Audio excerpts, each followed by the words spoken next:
Today's episode is brought to you by Sports Business Classroom. Landing a job in the NBA is no easy feat. One surefire way to put yourself in front of a competitive talent pool is if you master the collective bargaining agreement. And now you can, with a course developed by the godfather of the CBA himself, Larry Kuhn. Larry Kuhn has been teaching the CBA to teams, agents, media, and students for over 20 years, and now you can master the CBA through his online video on-demand course, which is now available to the public. If you're looking to break into basketball, or even just set yourself apart, this is the competitive advantage you are looking for. To learn more about the video on-demand course that is being taken by teams and agents all over the world, please visit sportsbusinessclassroom.com today. Welcome to episode number 30 of the No Trade Clause podcast. I'm here with Aaron Washington, really excited to just jump into what's been a really great – Aaron's ready. Aaron's ready for this one. But we're in the second round. We're in the middle of it. We're going to see some great playoff series here in the semifinals. But we just got out of a pretty interesting first round where a lot of the teams that got eliminated have a lot going for them this offseason. There's a lot of moves that might happen, that might not happen, and a lot of deals that might get done. But whatever happens, the salary cap will be definitely looked at very heavily for those teams. I mean, we're here to break it all down for you, Aaron, man. I mean, what are some of these teams? I mean, there's a lot of them. These are some talented teams that just couldn't make it out of the first round. But who are you looking at and saying, you know what, like they really can do something this offseason, or maybe they can't? Yeah, John, this what I love about the playoffs is it's the ultimate magnifying glass. It exposes every possible weakness that a team has going into the playoffs. So no matter if it's just the matter of you being small at a certain position or you're a little bit late with your rotations, whatever the case is, it's going to get exposed in the playoffs. And unfortunately, for these 6 teams that we're going to highlight here today, they had just a few too many flaws within the structure of their team that caused them to be bounced in the first round by some very formidable opponents. But what is great about this time, John, is that it gives us a moment to kind of reflect on their season, take a snapshot of where they're at currently in their development, and then also kind of project where they could end up going forward, not only this offseason, but going forward in the next few years. So there's definitely some players, some situations we want to highlight across every team. So, I mean, I'm ready if you're ready to dive into this content, man, because this is going to get interesting. And there's one team in here that has maybe the most traumatic experience going on within their locker room. We'll get to them here in a little bit. They're definitely the subject of a lot of rumors. I'll put it like that for now.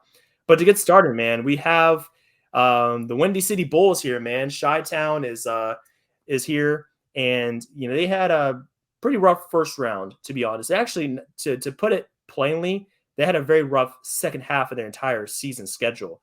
You go look at the injury situation.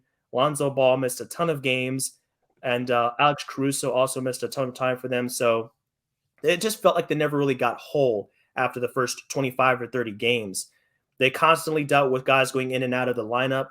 DeRozan was like the only constant. DeRozan and Vucevic, I think, stayed pretty much healthy. The other guys were in and out. And it was really unfortunate because they had the number 1 seed in the East for a hot minute, and then they just started to slip, and they never regained their momentum completely to the point that they had it earlier in the season. So to start off, man, just looking at their season in review, the Bulls had, you know, a pretty good campaign. You know, at least in the first third, they looked like one of the best teams in the league. They went on a crazy run, but unfortunately, it just kind of fell off a cliff. I'm here on Cleaning the Glass, and I'm looking at the summary for each team as far as their offensive and defensive finishes. And for Chicago, it was a rough situation. You know, they finished 20th in offense this season, so 95.3 points per 100 possessions. It's pretty wild to think about with the team that features DeMar DeRozan and Zach LaVine on the wings. But it kind of makes sense once you think about how important Zach LaVine was to that team, and he missed a good chunk of games. And, you know, COVID protocols got him a couple of times. Caruso and Alonzo Ball. I mean, those are 3 critical guards that you need in your lineup in order to make some noise. Their defense was very impressive. They still finished 5th overall in defense via the site. So it's definitely a tough situation. So just to backtrack a little bit, you know, looking at these numbers, that's where they finished in terms of their playoff ratings. So if we just look at the playoffs, they were 20th, or I guess that doesn't really make sense. They were pretty much near the bottom as far as their offense, and their defense is pretty solid. So if we expand this and we're looking at the entire regular season, then we get a clear snapshot of where they finished. So for Chicago, I mean, they were, you know, they just couldn't really get a good grasp on their offense, their defense once their guys got injured. So, you know, looking at their offense, it's 14th, and their defense is 22nd. So, still a good season for them, but it was just disappointing looking at the kind of start they had.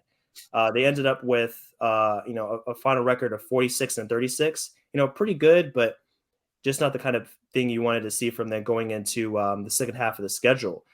John, as far as their situation salary-wise, I mean, we touched on a couple of guys here. They're going to be free agents coming up here this summer, which is a huge deal. Zach LaVine being one of them. Is there any question whether or not this guy's going to stick around in Chicago, or is it a pretty cut and dry situation with him getting the maximum possible contract from Chicago? It seems pretty clear they're gonna offer him that kind of money. He's been there for a few years. Obviously, recovering from an injury those first 2 years, but really has been playing great for them. And he's been leading their team up until this year. Obviously, I think DeMar DeRozan's kind of maybe taking the reins a little bit more, maybe on the offensive side of the ball. But one thing you mentioned at the start of it all, you were talking about how they really struggled in the second half of the season. I would take it a step further and say they struggled all year against playoff teams, against any team that was really good. Against any team that's actually competitive, they were 2-20 for the whole year. And against automatic L. Yeah. If you were an 8 seed, if you were within the 8 seeds in either conference, you pretty much were going to beat the Chicago Bulls this season. If you were to bet 2 out of 20 times, that happened. So that's pretty alarming when you think about that. If you are, and you kind of think about what kind of, obviously digging deeper, what is the reason for all that? I mean, that's something that obviously their coaching staff probably looking at and saying, okay, like what holes do we need to plug in? What guys weren't playing certain games? What could we do better with our matchups with, against these really competitive teams that can compete with us in ways that other teams can't? One thing's good, they at least beat all the teams they were supposed to beat. I guess that's a positive. They probably did a good job at that. But True. That's obviously something that's a little bit concerning. But looking at Zach LaVine's situation is, what more could they've gotten out of him maybe in some of those games? I mean, obviously, if you're that good of a player, you should be able to compete and play very well against those really top-level teams and get wins against those teams. So that's something that they should be looking at, obviously. But, I mean, I don't see the organization making any move on that, saying, oh, let's go in a different direction, because he's a really good player. He's proven that over the last few years with them. And I think they're going to do whatever they can to keep him. And from what it looks like, it seems like he's happy there. So I'd be very surprised if anything got messy in that situation, because they obviously had a lot of hype going into the season with some of the moves they made last year. Didn't completely gel right away. Obviously, Kusa going down also was huge, was a really big blow to them. But next year, coming back a little bit healthier, guys playing maybe more of the whole season. Even LaVine didn't play that much this year. Hopefully we'll see some more out of Chi-Town, because they were a team. They're a team that's fun. They're not that old. They're still pretty young. And they do have the potential to be a really good team in the East in the next few years. Obviously, some of these other teams might be getting a little bit older.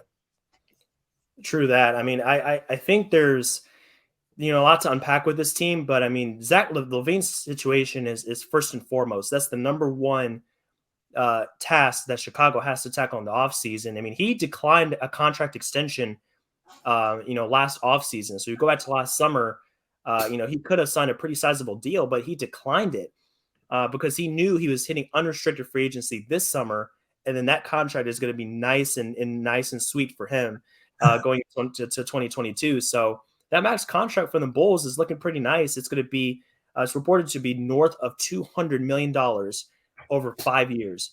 So, you split that up, you do the math on that. That's a lot of money per year, man. And, if we're going to look at LaVine's value, he's worth a whole lot of money. He is an excellent player. But if we're talking about an absolute max contract, he doesn't quite fit the bill for that. He's not a number one clear-cut superstar player that's going to get you over the hump and win you a championship. I think that's pretty fair to say. But it's a difficult situation, because if the Bulls don't offer him that kind of contract, I mean, they could lose him.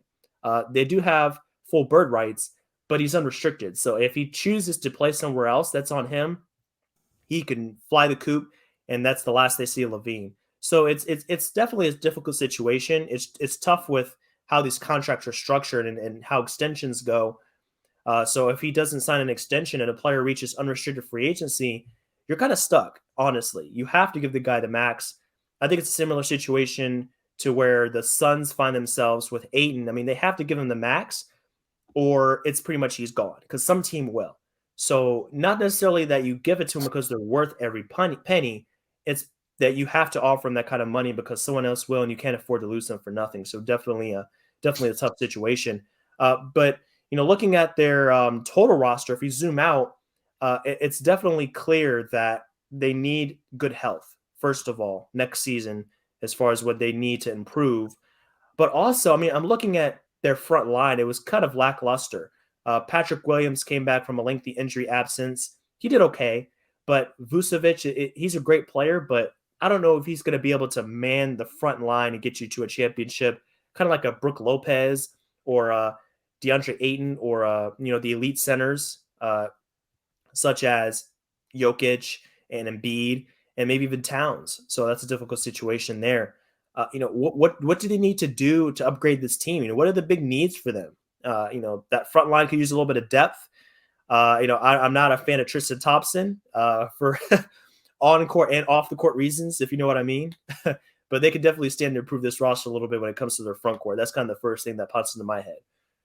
I mean, their backcourt's got to be one of the better ones in the NBA. Obviously, we're seeing a really good backcourt, maybe like in the Warriors now, in these playoffs, go a little bit deeper. And really showcase youth and all that stuff. But the Bulls have a really they were kind of hyped up for the season primarily because of their backcourt. Their front court, kind of looking at who's available this free agency. I mean, you would want to see them make some sort of move. There's a couple guys. I just don't know if they're really in their range, especially if they're going to give Zach LaVine that much money. Guys like Robert Covington, guys like Thaddeus Young, Derek. I mean, I'm looking at some of these names on here. Other than DeAndre Ayton, who they'd have to really that definitely wouldn't be possible. Other than guys like him, there's really no one on the free agent market that really could suit them. So I'm trying to think of what trades they can make. They really would have to get really creative to patch up some of those holes. Patrick Williams is a great player when he's healthy. That just doesn't happen very often. And there's guys like LeBron's given him a huge kudos before. And guys have given him real praise. And he could be a very good player. And they took him with a high draft pick.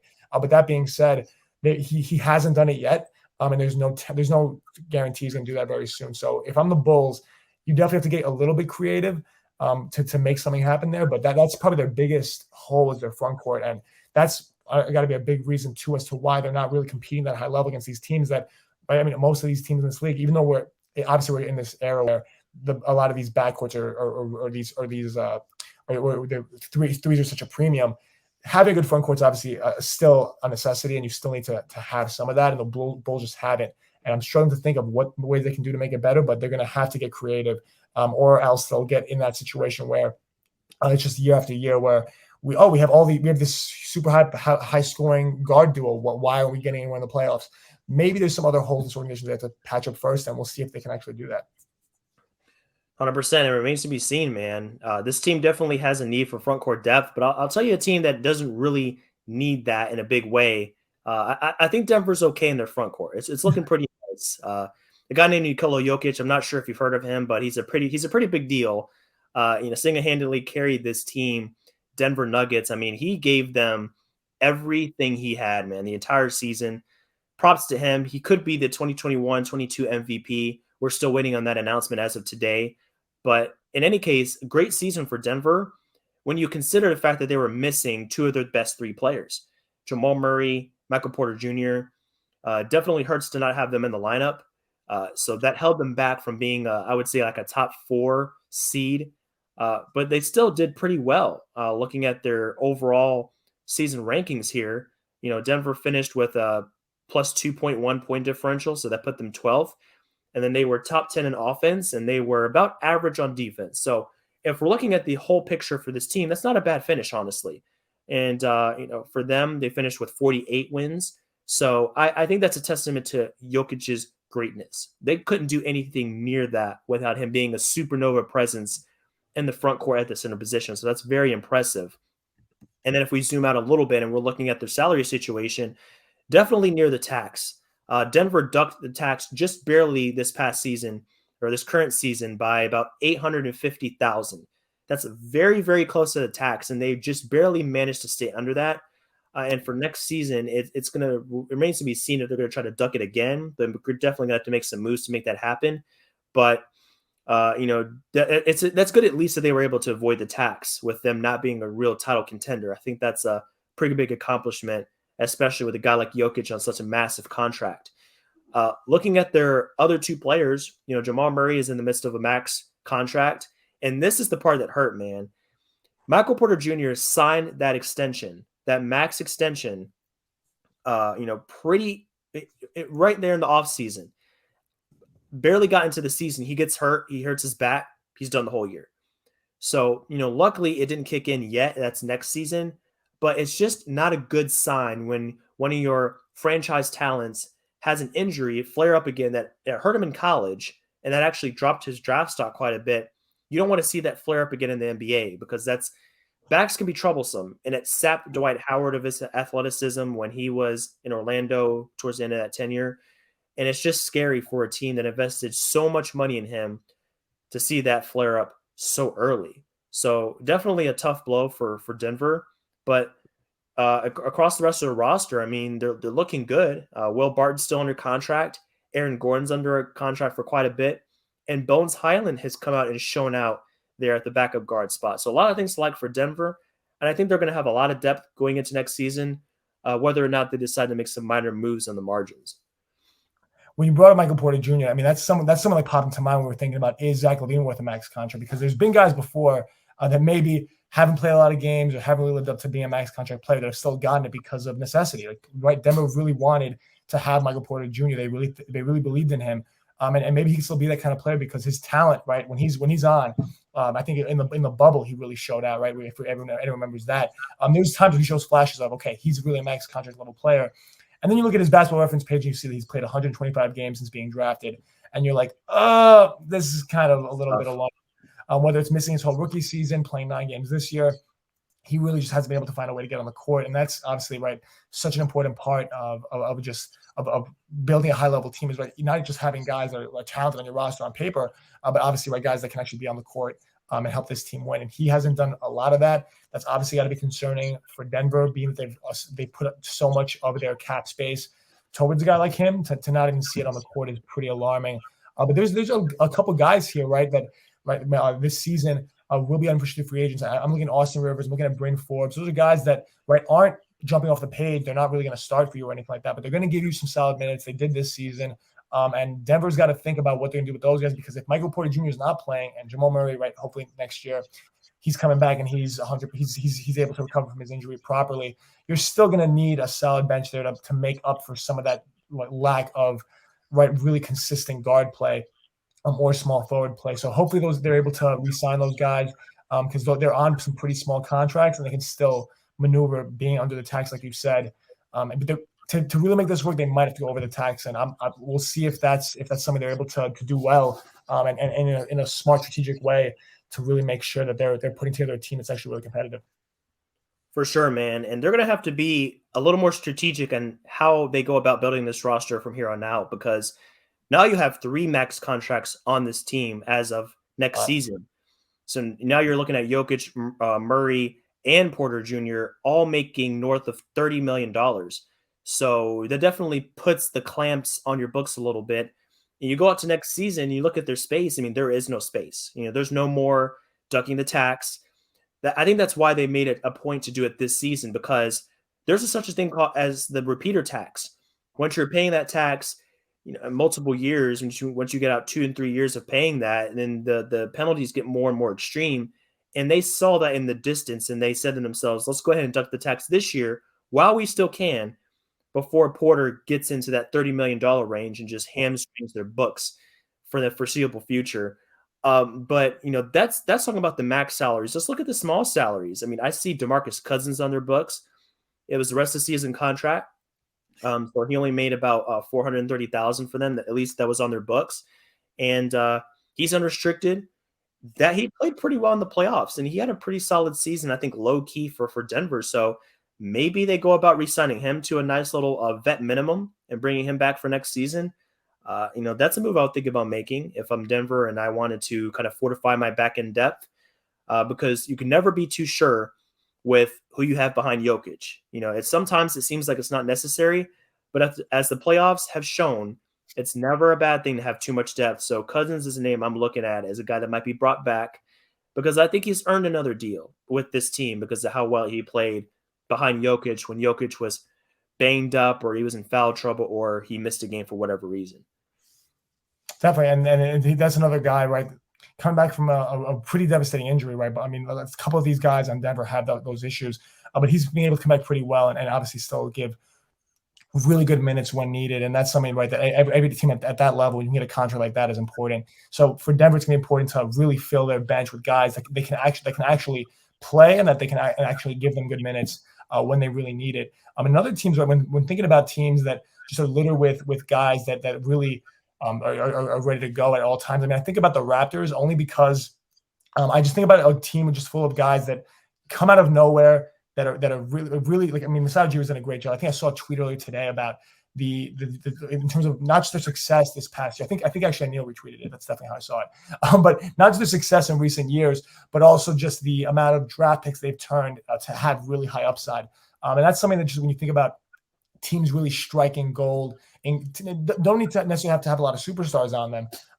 But they are a team, right, that can really fill up their books with guys that aren't making a whole lot, but can really contribute a lot on the court. I'm looking at them right now, and you're looking at a guy like Chris Boucher, who's going to be an unrestricted free agent this year. That's a really big decision for the Raptors. Most of their guys are pretty locked in on their rookie deals for a good amount of time, and they're all really young, and they have some years left to play with. But Chris Boucher is someone that, I mean, he showed it last year. He showed it this playoffs. He's a really, really good player. It's just as simple as that. The guy can play, and he's going to be very important to their future. I mean, what do you see happening with his deal? Man, that's a great question, man. Chris Boucher, he's one of my low key kind of favorite guys to watch in the NBA because of the blend of energy that he brings, the rebounding, and then that unorthodox slingshot form that somehow he makes it work, and the shot goes in a pretty decent amount of the time. So Chris Boucher had a big playoff series against the Sixers. He was overmatched at times, obviously, against Embiid. But overall, I mean, he picked that team up when there were times when they went through slumps. They went through shooting slumps. The energy was low. Boucher comes in the game. He replaces Siakam or he replaces Scotty Barnes or something. And then instantly you can see the pace pick up a little bit. There's more rebounding. There's more movement. And, that's something that you can never have too much of on a team. The energy, the hustle, the doing the little things. So that's why I think Boucher, he's coming off an expiring deal here of about $7 million. And he just finished his fourth year in the league. So with Boucher, he could get the full mid-level from a team, honestly, just looking at his production, what he brings to a team as like a super sub from the forward position. I think, if you're looking at giving him something in the, $8-9 million range, I think that's pretty fair for him, in his next deal, and give him 3 guaranteed years. I think he's earned it. Last season he was down. He definitely had a down campaign, but he bounced back in a big way. And he proved that he can be a difference maker off the bench in limited minutes. So that's definitely valuable in this league to have a backup forward. You can even play him at the 5 if he's not going against an Embiid or Jokic type dominating presence in the paint.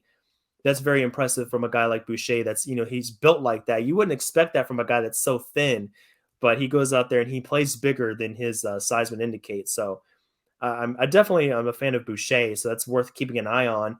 But like you said, after that, looking at their contracts, Thaddeus Young is coming off the books. So that's another 14 mil that's, coming off the books, and not sure if they want to bring him back. He's 14 years deep at this point. He had some good moments for them, but I think his production's starting to wane a little bit. He's never been a great shooter, so he's not a floor spacer.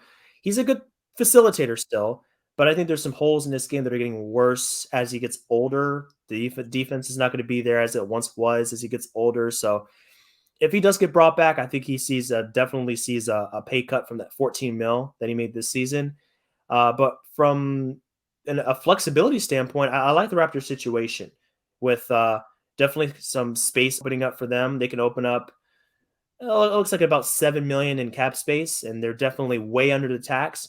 So they have options.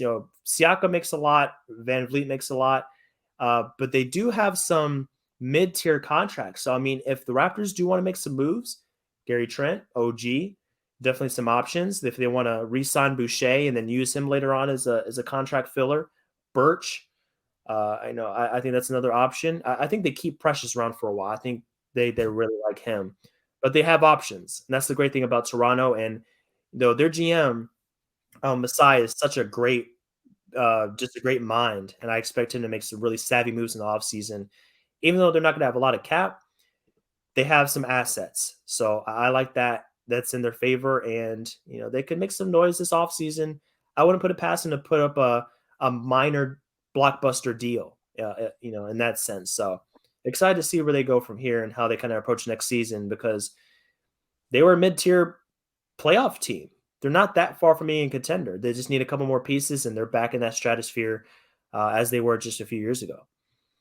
It's funny when you bring up the idea of a blockbuster trade, because when you think of that, you normally think of a guy like Kevin Garnett's trade, right? Like when Shaq got traded, like crazy big trades like that. But the Raptors have so many pieces that are really, really productive and could really change around a lot of franchises in the league. That if they were to make any sort of trade, it's going to be a big one with some of the guys they have on their roster that really do have a lot of tradable contracts in that case. But one team that's actually been not just making big trades this season, but they're probably expect to make some moves this year, especially now with a lot of their guys playing well in the playoffs, adding a little bit to their trade value. We all expected this team to not really make the playoffs, and then they ended up turning out late in the season and doing that, even without their really hyped number one pick from a few years past. But the Pelicans, they really don't have a lot of contracts that are expiring this year that they really have a lot of decisions to make that in that case. But they have a lot of guys that have contracts that maybe could get moved. I'm looking at guys like Larry Nance Jr., Jackson Hayes, whatever. A lot of people have big opinions on him. Devontae Graham. These are guys that maybe, or even guys that they just got, like CJ McCollum, Brandon Ingram, who's been playing really well. Those are guys that maybe have some contracts that aren't huge, aren't completely impossible to trade. And I'm curious what you think about them, because they might be a team that might be in the midst of all this stuff now.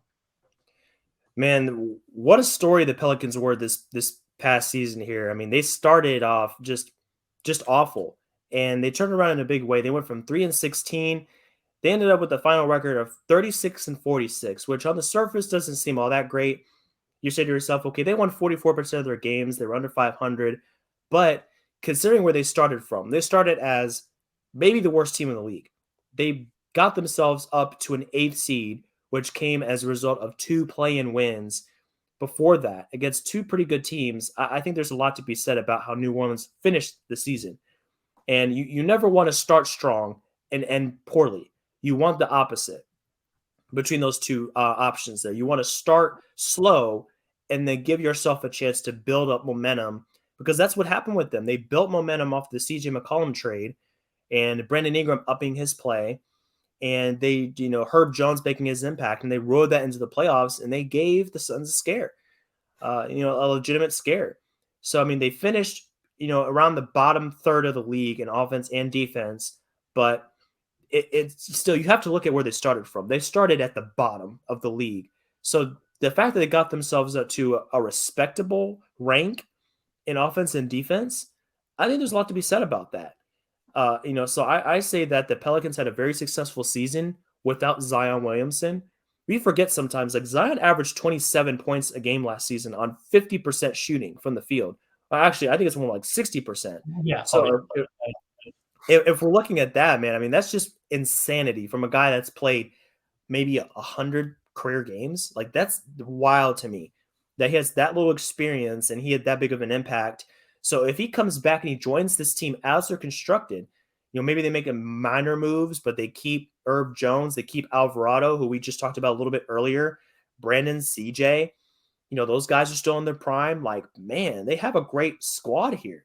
So I'm just really excited about the possibilities that lie ahead for Willie Green, as he did an incredible job with this group, keeping them engaged and inspired.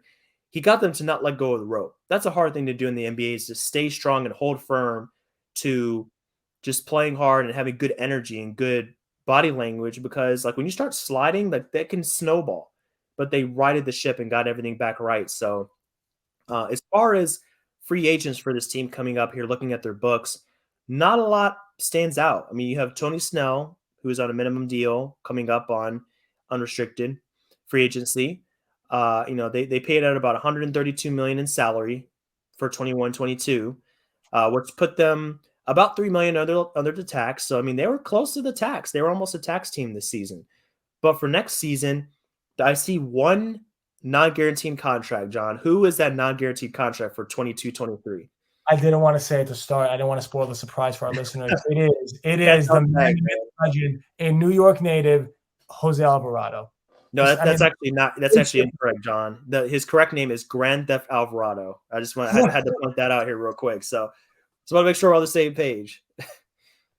No, that is. I mean, he has been so much fun to watch in his playoffs. I have seen him on social media more times than I think any other player almost, with all the edits of him stealing the ball. And he got one on Chris Paul, which I think was one of the ones like he really, really wanted. He's never going to forget that moment, man. That's one of his defining moments of his career, no matter how long he plays. He's going to frame that picture. It's hanging up in his family room right now where everybody can see it. No doubt about it. Now, I might never forget that moment. It was actually, that was pretty fun. Watching that live, it's like, oh, you see it. The best thing is like you see it happening and like you just watch the play develop. It's really great. So it's really special to watch that. And he's obviously a New York guy, so I've known about him for a little bit. A bunch of my friends are coming out of the woodworks like, oh, I scored on him back in like when I was in the 7th grade. I'm like, okay, like yeah, sure you did. But yes, he is definitely someone that we're all having a lot of fun watching. And look, I mean, they're it not being guaranteed. He's going to be a real steal for the Pelicans to really have him on such a low rookie scale deal for the foreseeable future.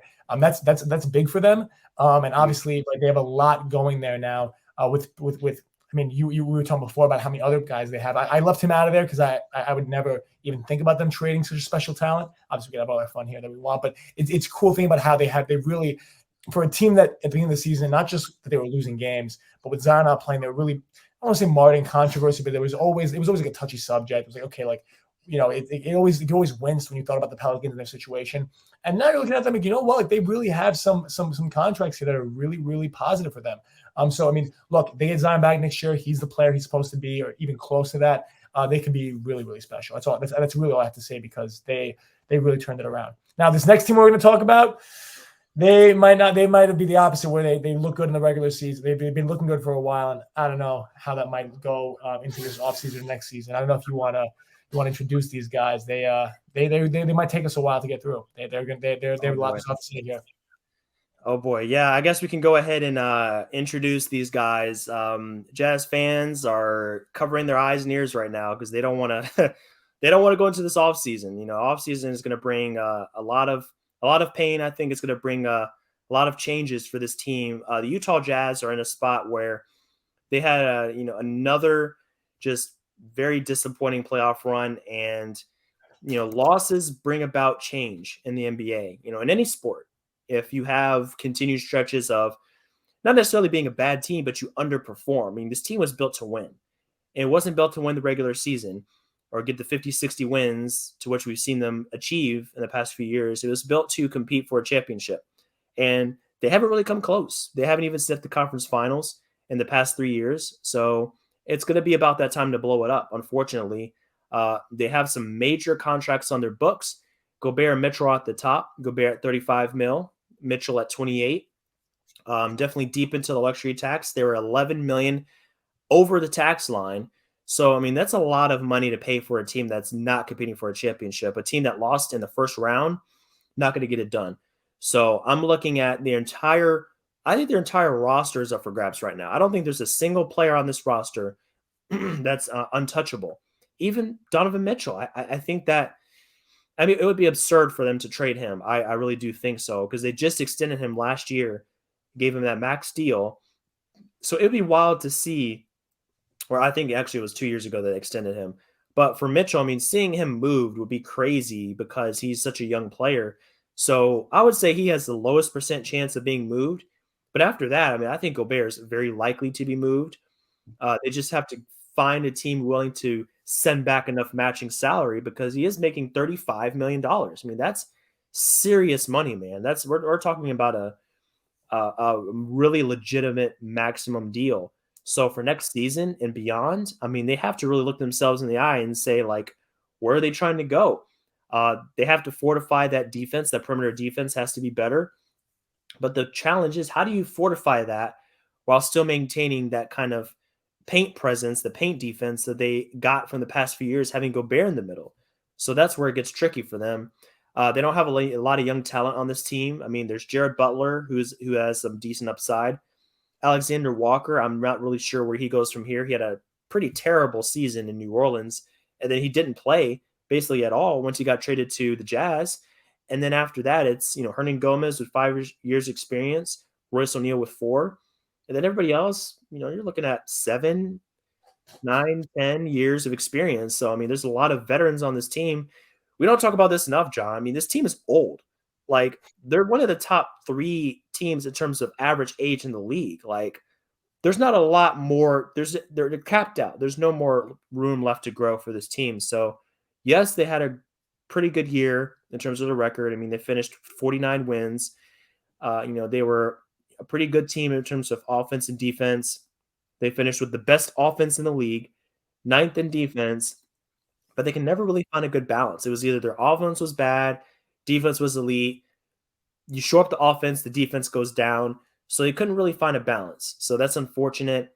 And we're going to have to keep a close eye on this team, because if you're looking for a way to upgrade your roster, especially from the center position, you got to be giving the Jazz a call, because more than likely they have some guys they're willing to give up and switch up this roster, because it's about time for a shakeup. It's just not going to get it done anymore.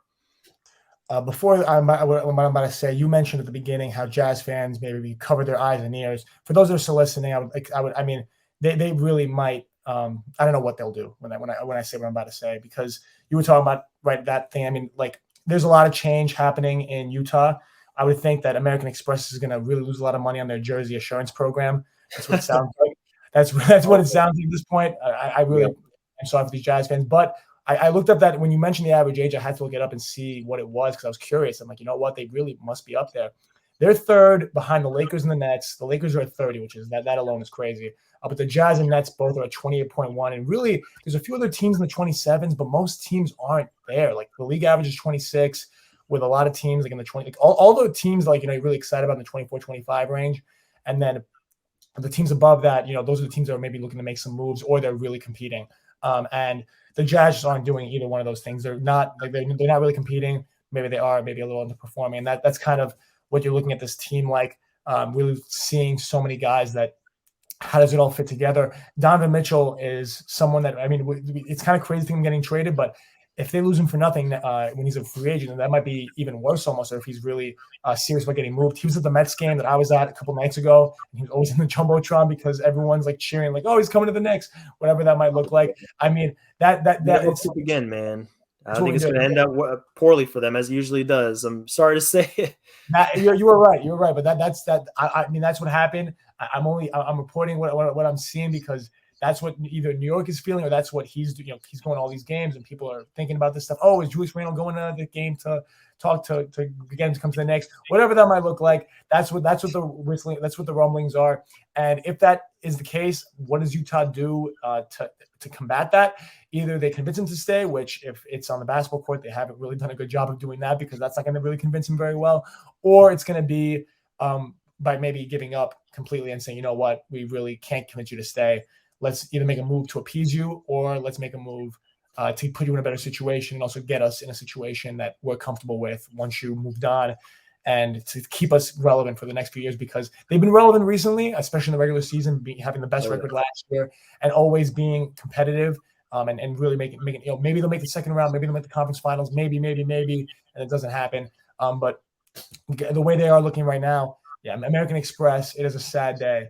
For those reps, whoever's on the phone on that department of jersey assurance, they're going to be busy. They're going to be busy, especially the Utah reps. Whoever the Utah reps are for that, I'm doing a little prayer for you guys. You guys have quite the month, quite the free agency coming up for you guys. Good luck.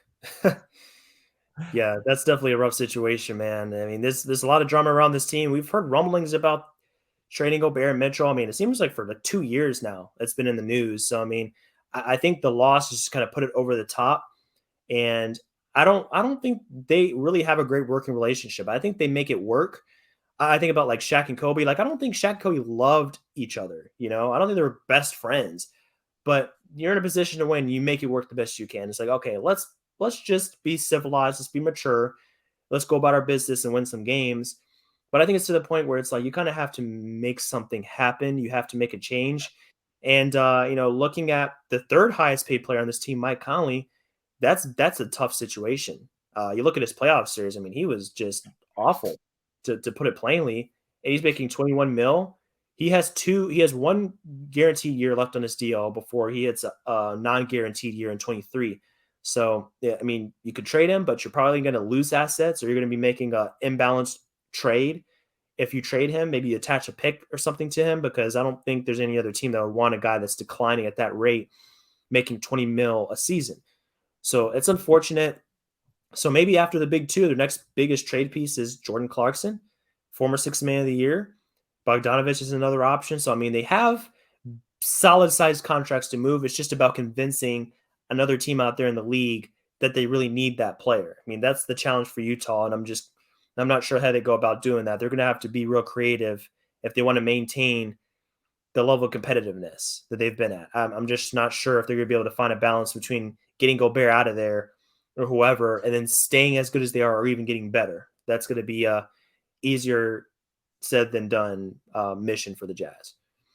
Definitely. I mean, this podcast has kind of been like a roller coaster. We go from a team that really, right, we have a lot of these high hopes for, and then to a team that really we don't see, where they can kind of go from here, and it's really, really murky for them.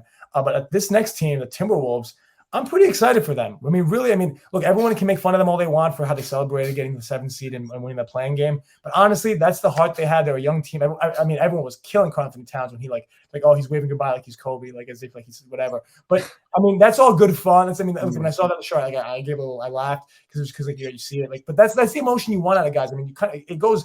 Everyone's like, okay, we want our athletes to care, but we don't want them to do all that. I mean, the Timberwolves cared so much, and they put so much out there, and they're a young team that really wants it. And look, I mean, looking at their salary cap, there's not that much that jumps out at me right away. Like there's a lot of players that might be moved, but none of those really big guys. I mean, one thing we were talking about off air was D'Angelo Russell, what you do with him, because their team was super successful this year without him playing super well. He's a guy that they've committed a lot to. They've committed a lot of resources to getting him there, committed a lot of resources to letting him succeed. And he didn't really live up to it. So I'm curious what you think they can do with him, because that's someone that might get moved. Everyone else, right? There's a lot of contracts of guys that didn't get a lot of minutes this year that might get that who knows what they'll do with. But he's a guy, right, that they really believed a lot in, and they still made it happen without him. But if they really want to crack that upper echelon of Western Conference team, they need to do something. Yeah, I mean, unfortunately, it's come to that point where you have to entertain offers for D'Angelo Russell because, I mean, it's only his second playoff run this year, but he's been in the league for quite a while. I mean, he's 25 years old, several years under his belt. I mean, we're talking about a guy that has, 6 years of experience. So, I mean, you expect him to be better than he was. It was just unfortunate to see him just be so unengaged sometimes in that playoff series against Memphis. He went through stretches where he was invisible, and it's really tough to maximize D'Angelo Russell sometimes because he's not a great defender. He's not a great off-ball mover. He's not going to rebound all that great. So, I mean, like, he has to be engaged on the ball to be making a contribution consistently. And that's a challenge when you have a guy like Anthony Edwards on the roster, because guess who's getting the rock down the stretch? Not D'Angelo, maybe in Brooklyn, but in Minnesota, Ant-Man is the man. So his role shifted, and he became more of a facilitator. He did average 7.1 assists this season, which put him at a pretty much a career high. That All-Star year in Brooklyn, he was at 7, so he eclipsed that 7 by 0.1, which got him to his career high in assists per game. So he became more of a, let me kind of sit back and make plays for other people, kind of like Harden's done this season. He's kind of pulled off the gas in terms of his scoring to allow Ant-Man to get more of the share of the touches and put the ball in the basket. But for D'Angelo, I mean, sometimes you got to be assertive. You got to command the ball, and you really got to go out there and make plays, which he didn't. He shot decently enough from 3, 38% from 3, but his 2-point percentage was miserable. I mean, he shot under 30% from 2-point range. That's just not going to get it done. He is no threat near the rim. He's not a finisher, and he did have a good amount of assists, but it's just not good enough. 12 points a game. I mean, let's go look at the numbers. I mean, the numbers reveal all. What do they say? I mean, men lie, women lie, numbers don't. I'd say that's pretty true. So that $31.6 million, or that's actually town salary for D'Angelo, that $30 million this season, that doesn't lie.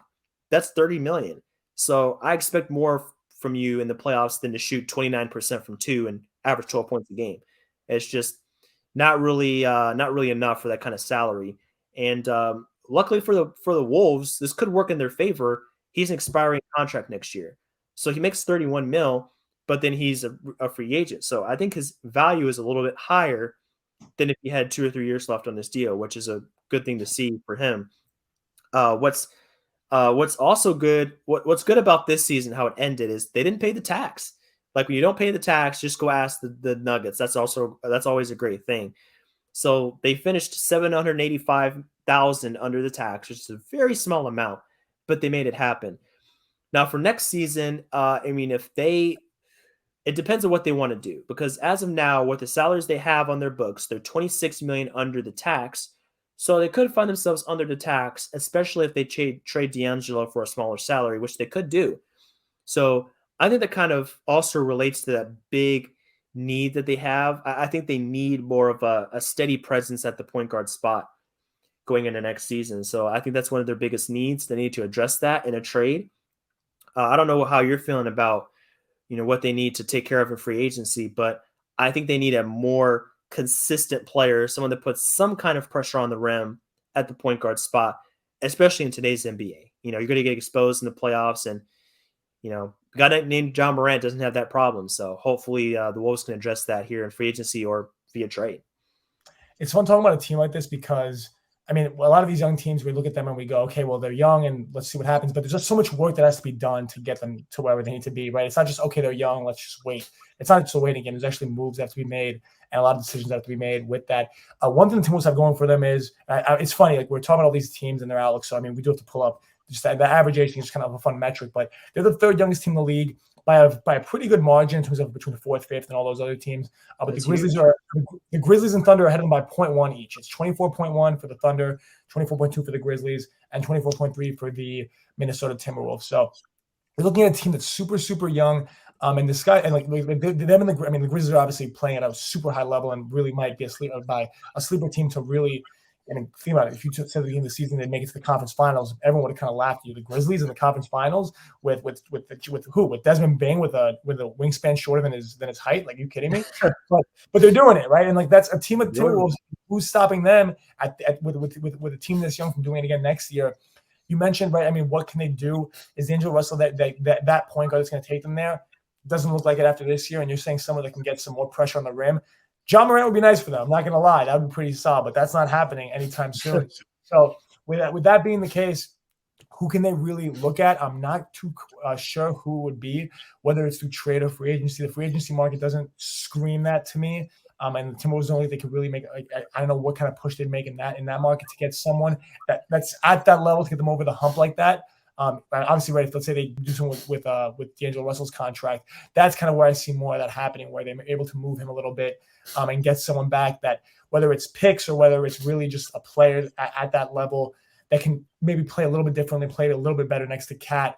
That could be really great for them. Everyone kind of was hopeful for that pick and roll dynamic with D'Angelo Russell and Cat to really turn into something. And it did it spurts, right? You will occasionally see the ice in my veins celebration be brought out. It happens. But it wasn't consistent enough, and it didn't really show itself up at all, really, in the playoffs. And when you mentioned his percentage from the field on layups and stuff, or on two-pointers, that's crazy to me. And that's, I think, just a really, really startling number that, I mean, numbers might be a little misleading, but never that misleading. When numbers say that, man. At that point, numbers are really something you got to be paying attention to at that point. So that being said, they really should look to make a move in that case. And I mean, and they really almost kind of have their hand forced in that regard, because even though they're that young, I mean, the clock's ticking. The Father Time waits for no one. And you might think you have a young team, and then one or two moves later, you're the Knicks, and you sign a bunch of veteran free agents, and you end up squandering what you had. That's me. Right? That's the ode to a Knicks fan that's just really, really upset. If you're a franchise listening to this, don't let that be you. Don't make a decision like that. Keep your team young. Keep your team, but capitalize on that. Don't let it waste you by. Karl Anthony Towns is a generational talent, and you don't want to see what happened to KG happen to him. They had some really good success over there at that point. The Wolves aren't there yet, but maybe they can get there in the next year or two. Maybe, who knows? They can keep it going a little bit longer than those Wolves in the past kept KG's real prime going. So let's see what happens with them. But whatever happens, I mean, look, we just went through all these teams. They all win the playoffs for a reason this year. They all showed some level of competency either on the court or as the GMs did in their team building over the past few off seasons. Let's see if they can keep it going and really rise up those ranks a little bit. Maybe next year when we have this show, we'll be talking about these teams 2 or 3 weeks from now when we're talking about the conference final teams or the semifinals teams that got eliminated. So hopefully these teams are able to keep this success going. Yeah, I think they can, honestly. Just looking at their roster, they do have to address the D'Angelo Russell situation, obviously. I mean, and they can take their time. They don't have to do something this offseason. Maybe they wait till the trade deadline for next season to pull the trigger, wait and see if somebody else becomes available. But I think to kind of end off the Wolves discussion, I think the one major point in their favor, something they discovered that hasn't really been a part of the Timberwolves for years now, is the depth component and the grittiness and the guys that want to do the little things and really build behind Cat and not have him have to do everything. I think that was a huge development for them. I think the biggest development, because you go back and look at Cat's career, I mean, he was the guy, especially before they drafted Edwards. I mean, he was the guy. I mean, he was on an island. And you go back and you look at the advanced metrics, it was Cat, everyone else, just every year. Now it's Towns, and you got Edwards in there, and Russell had. I mean, he had a pretty decent regular season. I mean, he dropped off in the playoffs, but he still had a good run in those 82 games, and that's all good and well. But then you go look behind them, like Patrick Beverley did great things for them. He changed the culture in a great way. Jared Vanderbilt, your man, Jaden McDaniels. I mean, like one of your favorite players, right? My favorite players that cost me a sports business classroom first place finish a couple of years ago in the trade more. But let's not go. You were on a roll there until you brought that up. Let's keep the good vibes going. I won't weigh you down with that guy. But yeah, across the roster, I mean, just great pieces all around. So I think Naz Reid backing up Towns. I mean, he's got a non-guaranteed deal. It's only worth $1.9 million. So very, very good team-friendly deal behind Cat. I think that's something else I wanted to highlight real quick. Jaden Noel, coming off the bench and being a good scorer for them. We can't, just disregard Malik Beasley, still under contract for 2 more years. So you go look at the depth. I mean, they have guys that can throw in behind Cat, behind Edwards, and still get good production. So for the Wolves fans rejoice. There's depth, there's hope, there's a reason to be happy in this front office and in this team beyond your franchise player. Just need to change some things on the margins, get another player or two, and they're on their way. They're on the way to contention. So fantastic convo with you as always, John, just going through these teams. And we're going to continue to discuss these teams as they exit the playoffs and they go into off-season mode. We're going to cover them as well. So to this point, we've covered 8 out of the 16 teams in the league. So as the second round unfolds and teams exit the playoffs to get eliminated, we're going to do the same thing. We're going to go through their cap sheets. We're going to go through their major needs on court, big storylines, the whole shebang, man. We're going to cover every part of these teams. But, for now, that's going to do it for half of the playoff teams that we've seen get eliminated. We'll see what happens with the other 8, and we'll see who comes up big with the chip. But before we end this off, we always want to give a shout out to Sports Business Classroom. I mean, this program was a huge opportunity for me and John. They afforded us this opportunity to start this podcast and to meet some great people and to learn more about the game and just get more in depth with the sport that we love. So you guys have that same opportunity coming up this July in Summer League out in Vegas. I mean, they host a class in person for you guys to check out. So you get to have one-on-one time with some of the biggest names in the industry, some great guest speakers. You can meet these people that, let's be honest, in any other situation, it would be extremely difficult. So if you have any interest at all in signing up, definitely hop on the website and take a look for yourself.